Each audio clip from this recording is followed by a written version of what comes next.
A pension that barely covers rent back home can fund a private condo, daily meals out, and full healthcare coverage in Thailand. That's not a lifestyle pitch, it's math.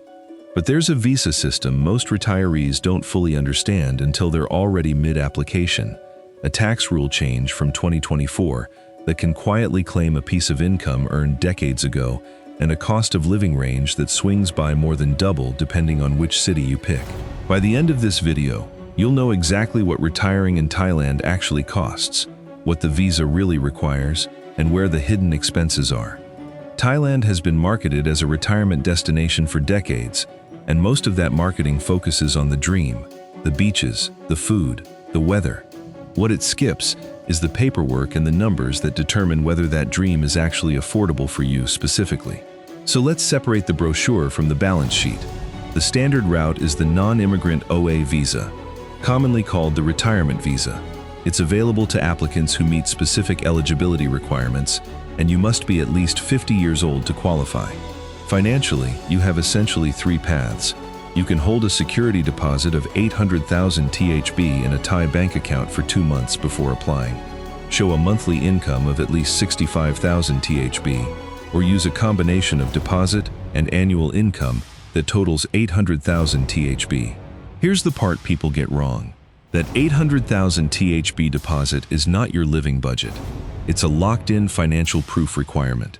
Separate money that sits in a Thai bank account to satisfy immigration, not cash you spend on rent and groceries. A minimum of 800,000 THB must be held in the account for at least 2 months before your application, and immigration officers can verify your balance at any point during the year. Letting it drop below 400,000 THB after the initial period can result in a refused extension. And this visa isn't a one-time purchase. It requires annual renewal, and while it can be renewed an indefinite number of times, you need to continue meeting the requirements at each renewal. As of 2026, Thailand also requires health insurance coverage for retirement visa holders, with a policy covering at least 40,000 THB for outpatient care and 400,000 THB for inpatient care from an approved insurer, typically costing 25,000 to 60,000 THB per year, depending on age and health history. For higher net worth retirees, there's a premium alternative, the long-term resident visa, which requires applicants to show annual passive income of at least 80,000 USD or a deposit of 250,000 USD held in Thai assets, in exchange for a 10-year visa and a reduced personal income tax rate of 17%. That's a much higher bar, but it removes the annual renewal headache almost entirely. At the budget end, retirees in provincial cities outside the main tourist hubs can live on roughly 30,000 to 45,000 THB per month, or about 940 to 1,400 USD, though that comes with a real trade-off, sacrificing Western standard healthcare and expat infrastructure. In the middle tier, cities like Chiang Mai or Hua Hin, a comfortable, Western standard retirement runs about 50,000 to 75,000 THB per month, roughly 1,500 to 2,350 USD. This is generally considered the sweet spot, real quality of life without Bangkok-level costs. At the top end, Bangkok or Phuket will run 70,000 to 100,000 THB per month, around 2,150 to 3,100 USD, for that same standard of living. And if you want a Western standard apartment, private healthcare, and regular international flights in those cities, plan closer to 3,000 to 4,000 USD a month for real comfort. For context on what that buys you, healthcare is one of the biggest value gaps compared to Western countries. Thailand is known internationally for high-quality private hospitals at a fraction of US or UK prices, which is a large part of why the mid-range budget still counts as comfortable by Western standards.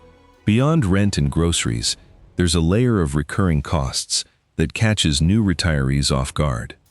Visa agent fees typically run 15,000 to 25,000 THB per year if you don't handle the paperwork yourself. A multiple entry re-entry permit, needed if you want to travel freely without losing your visa status, costs 3,800 THB per year.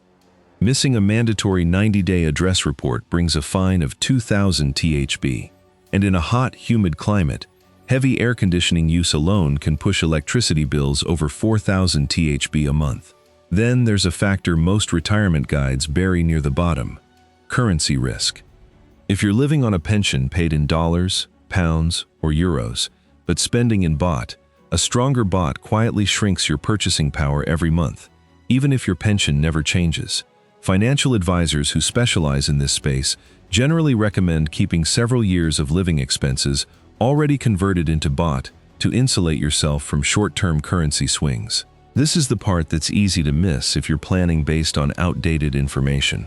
If you spend 180 or more days a year in Thailand, foreign income tax rule changes mean that pension income you bring into the country may be taxable in Thailand, regardless of where you originally earned it.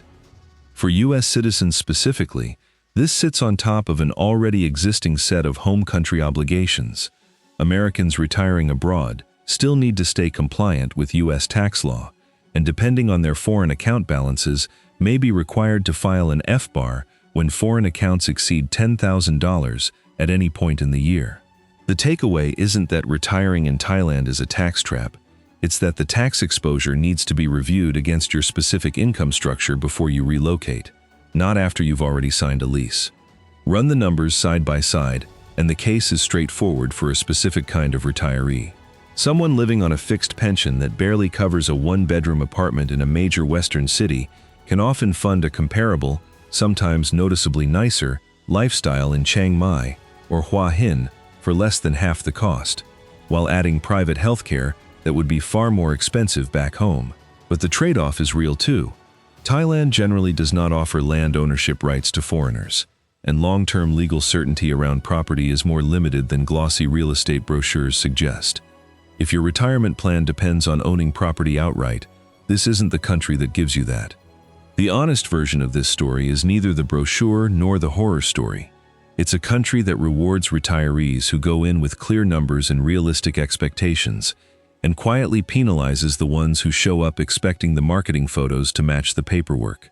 Know your visa category, know your real monthly budget, and check your tax exposure before you book the flight, not after.